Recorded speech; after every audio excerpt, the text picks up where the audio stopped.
Film की शुरुआत होती है हाओ रेन से, जो एक विमान में बैठा है, किसी मंजिल की यात्रा के लिए नहीं, बल्कि इस उम्मीद में कि विमान दुर्घटनाग्रस्त हो जाए। हाओ रेन भारी कर्ज में डूबा हुआ है, जिसे वह चुका नहीं सकता। वह अनाथ है और उसका छोटा भाई ही उसकी एकमात्र जिम्मेदारी है। हाओ रेन ने एक अफवाह सुनी थी कि अगर किसी विमान का हादसा हो जाए तो यात्रियों के परिवारों को 6 मिलियन यूएन का मुआवजा मिलता है। दुर्घटना से कुछ दिन पहले ही उसने एक जीवन बीमा पॉलिसी ली थी।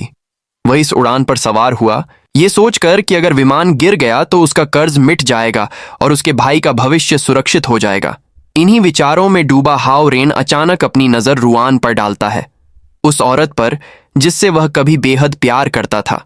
उसने रुआन से अपने दिल की बात कही थी, लेकिन रुआन किसी और से प्यार करती थी, ली जुन से, और इससे हाओ रेन का दिल टूट गया था।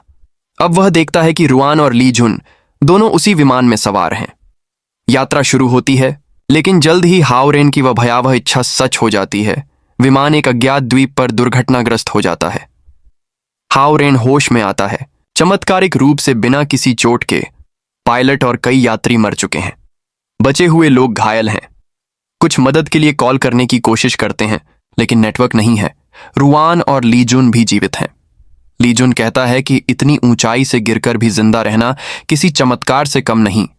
सबको यकीन है कि बचाव दल आएगा। तभी एक व्यक्ति सुझाव देता है कि उन्हें कॉकपिट ढूंढना चाहिए, क्योंकि उसमें रेडियो ट्रांसमीटर होगा जिससे सेना को सिग्नल भेजा जा सकेगा। लेकिन पहले उन्हें खाना चाहिए। वह पास के पेड़ से एक बड़ा फल तोड़ता है, लेकिन जैसे ही खाने की कोशिश करता है वह फल फट जाता है और जहरीले तरल से उसकी मौत हो जाती है। सब लोग डर जाते हैं। फिर वे दूर पहाड़ से उठता धुआं देखते हैं। उन्हें एहसास होता है कि कॉकपिट शायद वहीं गिरा है। वहां पहुंचने में उन्हें कम से कम 2 दिन लगेंगे। एक यात्री आगे बढ़ने का नेतृत्व करने की पेशकश करता है, लेकिन जैसे ही वह कदम बढ़ाता है, एक विशाल मांसाहारी पौधा निकलकर उसे पूरा निगल जाता है। ऐसे कई और पौधे जमीन से निकल आते हैं और हमला कर देते हैं। कई यात्री वहीं मारे जाते हैं। कुछ बचे हुए लोग किसी तरह भागकर फिर एकत्र होते हैं। कांपते हुए भी वे तय करते हैं कि उन्हें आगे बढ़ना ही होगा। उनके बीच एक फोटोग्राफर कहता है कि उन्हें तेजी करनी चाहिए, क्योंकि इस द्वीप पर और भी भयानक जीव हैं। अब जीवित बचे लोगों की डरावनी यात्रा शुरू होती है। वे पहाड़ों के बीच एक संकरी पगडंडी पर चलते हैं। पीछे चल रहे 2 लोगों को अचानक कोई अदृश्य ताकत पकड़ लेती है।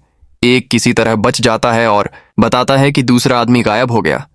तभी एक लंबी जीभ निकलती है और एक और आदमी को खींच ले जाती है। अब उन्हें पता चलता है ये कोई साधारण जीव नहीं, बल्कि मगरमच्छ जैसे विशाल छिपकली हैं जो उनका शिकार कर रही हैं। सभी भागते हैं, लेकिन कई मारे जाते हैं। हाओ रेन, रुआन और चियाओ मुख्य समूह से अलग हो जाते हैं। एक छिपकली रुआन पर हमला करती है, लेकिन हाओ रेन बहादुरी से उसे बचाता है। छिपकली दोबारा हमला करती है और हाओ रेन खुद को चारे के रूप में बलिदान कर देता है। जब वह खींचा जा रहा होता है, रुआन उसका हाथ पकड़ लेती है। हाओ रेन जानता है कि उसका अंत करीब है, इसलिए वह कहता है, मुझे तुम बहुत पसंद हो, अपना ख्याल रखना। 2 छिपकलियां उसे खींचने लगती हैं। तभी चियाओ पहुंचकर चतुराई से उसे बचा लेता है। वे पास के घास के मैदान में भागते हैं। छिपकलियां उनका पीछा नहीं करती, क्योंकि उस घास में और भी खतरनाक जीव रहते हैं। बचे हुए लोग मैदान में बिखरे हुए हैं। वे तय करते हैं कि 3 की गिनती पर सब एक साथ कूदेंगे ताकि एक दूसरे को देख सकें। वे ऐसा करते हैं और सफलतापूर्वक फिर एकत्र हो जाते हैं। तभी पीछे खड़े चिया को घास में सरसराहट सुनाई देती है। वह डरकर चिल्लाता है, कुछ है वहां, मेरे पीछे। अचानक एक विशाल सांप निकलता है और एक आदमी को मुंह में दबोचकर पूरा निगल जाता है। सब डर के मारे भागते हैं और पहाड़ के किनारे जाकर दरारों में छिप जाते हैं। वो विशाल सांप उन्हें ढूंढता है। रुआन और ली जुन एक छोटे पत्थर के पीछे छिपे हैं। बाकी लोग बड़े पत्थर के पीछे। रुआन की सांसें तेज हैं और सांप उसकी डर की गंध से उसकी तरफ बढ़ता है। तभी हाओ रेन अपनी जान की परवाह किए बिना उसे अपनी तरफ खींच लेता है और सांप का ध्यान खुद की ओर कर देता है।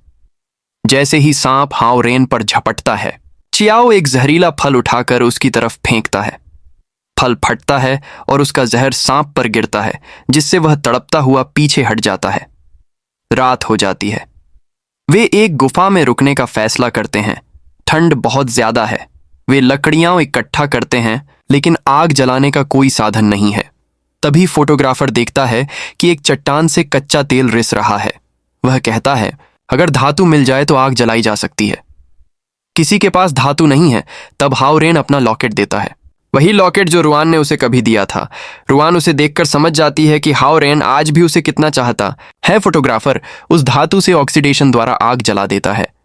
वह लॉकेट लौटाते हुए कहता है, इसे संभाल कर रखना, यह कोई आम चीज नहीं है, शायद तुम्हारी किस्मत की चाबी है। कुछ देर बाद वे दूर एक रोशनी देखते हैं। उन्हें लगता है कि बचाव दल आ गया है। हाओरेन, ली जुन और एक और यात्री वहां जाने का फैसला करते हैं, लेकिन जब वे पहुंचते हैं तो कोई नहीं होता। वो रोशनी दरअसल एक विशाल मेंढक के माथे की जैविक चमक होती है। वह आदमी छिपने से पहले ही मेंढक के मुंह में चला जाता है। हाओरेन और ली जुन एक दरार में छिपते हैं। ली जुन धीरे से कहता है, मेरे पास एक विचार है, हम दोनों अलग अलग दिशाओं में भागेंगे, कम से कम एक तो जिंदा रहेगा। 3 की गिनती पर हाओरेन भागता है, लेकिन ली जुन वहीं ठहर जाता है। वह उसे धोखा देता है। मेंढक हाओरेन पर हमला करता है। ली जुन वापस गुफा में लौट आता है और कहता है कि मेंढक ने दोनों को खा लिया। रुआन बहुत दुखी हो जाती है, क्योंकि अब वह भी हाओरेन से लगाव महसूस करने लगी थी।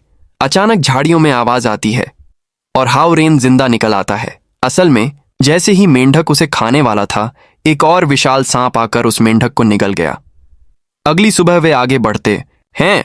हाओरेन सूखे पत्तों के नीचे कुछ देखता है, एक बड़ी ताजा सांप की केंचुल, मतलब वह सांप यहीं आसपास है। तभी वह सांप सामने आ जाता है। सभी जान बचाने के लिए एक गुफा में भागते हैं। रास्ता फिसलन भरा है। कैमरामैन फिसलकर गिरने लगता है। ली जुन उसका हाथ पकड़ता है और हाओरेन ली जुन का। लेकिन जैसे ही सांप करीब आता है, ली जुन उसका हाथ छोड़ देता है और सांप उसे निगल लेता है। हाओरेन गुस्से में ली जुन को छोड़ने वाला होता है, लेकिन रुआन उसे रोकती है। वह ली जुन को ऊपर खींच लेता है। वे आखिरकार विमान के कॉकपिट तक पहुंचते हैं, जो अब भी लगभग सही सलामत है।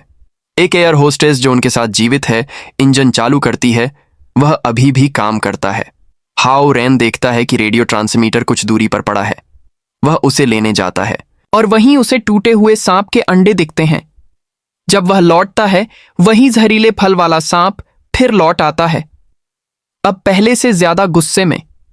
हाओरेन एक टूटे हिस्से के नीचे छिप जाता है।